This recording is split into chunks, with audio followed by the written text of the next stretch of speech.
Nakita niyo yan? Nakita niyo mga habibi? Yan. Nakita niyo? Ito yan sa Jeddah. Sa Jeddah yan, Saudi Arabia.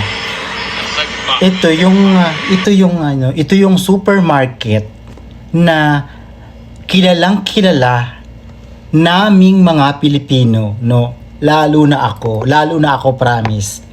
Seryoso tayo ngayon, promise. Lalo na ako, napaka-memorable sa akin ito. Alam niyo kung anong pangalan nito? Ito yung Jeddah International, parang ganun, okay? Basta kilala siya as Sarawat. Sarawat kung tawagin. Mga pamilihang bayan, mga grocery, okay? Kumbaga parang hypermarket na napakalaki. Kumbaga andun na lahat, kompleto Ricardo na, dun mo lahat mapupunta. Napaka-memorable sa akin. Nakakalungkot lang, alam nyo kung bakit, kasi kahapon lang siguro, no, kahapon na balitaan natin. Ako na lang siguro ang OFW na hindi nakakaalam na nasunog siya. Okay?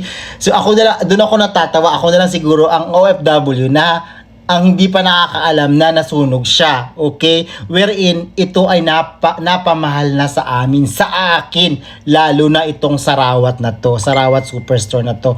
Promise, wallahi habibi, napaka-memorable sa akin itong Sarawat ito. Ano lang to make the long story short, no, itong Sarawat na ito is andun lahat ang tagpuan. Ito yung pinakang main point, main area, tagpuan lahat. Alam ko yung nasa isip nyo, basta lahat na tagpuan, magandang bagay o hindi man magandang bagay na nangyari sa iyo dyan, okay? Panigurado ako makaka-relate ka sa sinasabi ko, promise. Yang Sarawat na yan, meron pang pagong dyan na lumalangoy-langoy, promise. Andyan lahat ang mga murang pamilihan. Andyan din yung mga lahat na natukso, di ba? Mga natukso, iniwan, nagkaibigan, lahat na, naghabulan. Ang dami dyan, promise. Lahat dyan, kung ano-anong mga pangyayari ang naganap sa Sarawat. Okay? Saksi ako dyan, saksing buhay. Witness na witness ako dyan. Wallahi, habibi. Promise. Napamahal sa akin yung Sarawat for a long period of time. Promise. Napamahal na sa akin yan. As inasa puso ko na yan, balong-balunan niyang Sarawat. At eto pa, ikwento ko lang sa inyo, okay? Memorable sa akin, alam nyo kung bakit. Kasi, noong time na kasagsagan ng Mutawa, okay? Mutawa, ha? Mutawa, way back 5 years ago, 6 years ago, okay? Mahigpit ang Middle East noon, Saudi Arabia, okay? Mahigpit sa mga nakasuot ng puki tawagin nila yung maiksing short. Okay, so bawal na bawal kasi noon yan. Okay, so nagsuot ako noon, first time ko yun, at saka yung naka-skinny na jeans, skinny, yung as in talagang hapit na hapit sa'yo, no? Bawal na bawal din yan. Doon ako nasitan ng Mutawa at natakot ako doon.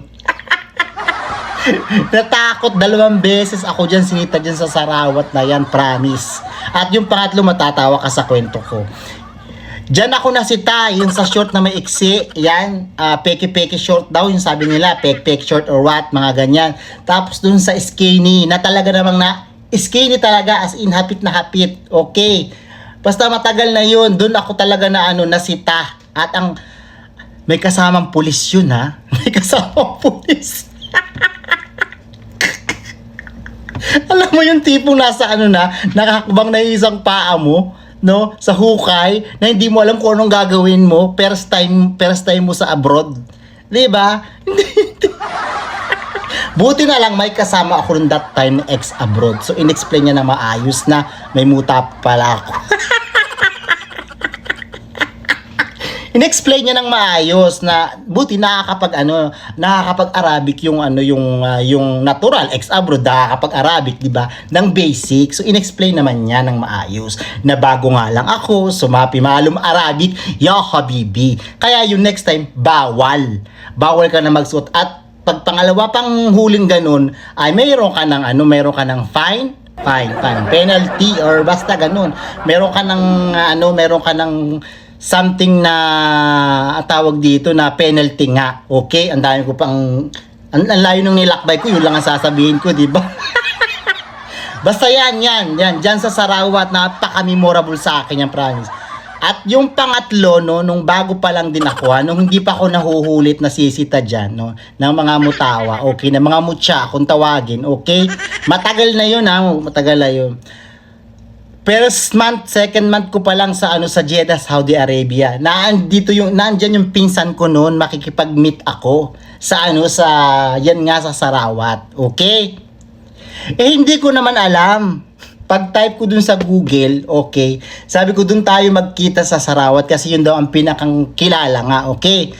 Ngayon, pag-type ko naman sa Google, tinype ko nga Jeddah International, okay? Jeddah International, okay? Nakalagay doon, supermarket. Pag-type ko doon. Tatawa ka rin. By mistake, okay? By mistake, yung Sarawat na yun, yung Sarawat, dalawa palang Sarawat. Sabi naman kasi niya sa akin, magkita tayo sa Sarawat. Eh ako naman iniisip ko isa lang ang Sarawat, di ba? So doon ako nakipagkita. Sarawat ka na bagsak. Yung pala may isa pang Sarawat. Dalawa pala yung Sarawat. Hindi ko alam. Mapi malum ya habibi. Wala talaga akong alam na dalawa pala ang Sarawat. Parang sa Hong Kong din. Sa Hong Kong, nung nag-Hong Kong kami, sabi ko, doon tayo magkita sa 7-Eleven. Ang dami palang 7-Eleven sa Hong Kong. Halos mo kakatapat.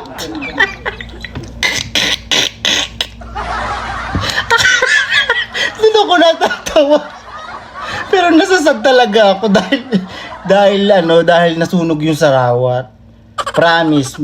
Nakakalungkot. As in, nakakalungkot, promise, napaka-memorable talaga sa akin yung Sarawat na yan. Promise, doon ako nahuli, doon ako tumakbo-tagpo, kumaripas ng takbo. Lahat.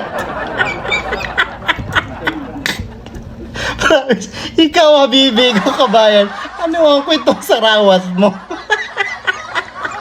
Hindi ko talaga makakalimutan yun, pero talagang nalulungkot ako. So, dun sa management ng Sarawat, wala, hanggang alaala na lang po. Okay, so, laman lang po, kaya nyo yan, promise. Wala lang, yun lang, naikwento ko lang, nakakalungkot lang talaga. Naiiyak ako nilaan. Utangina.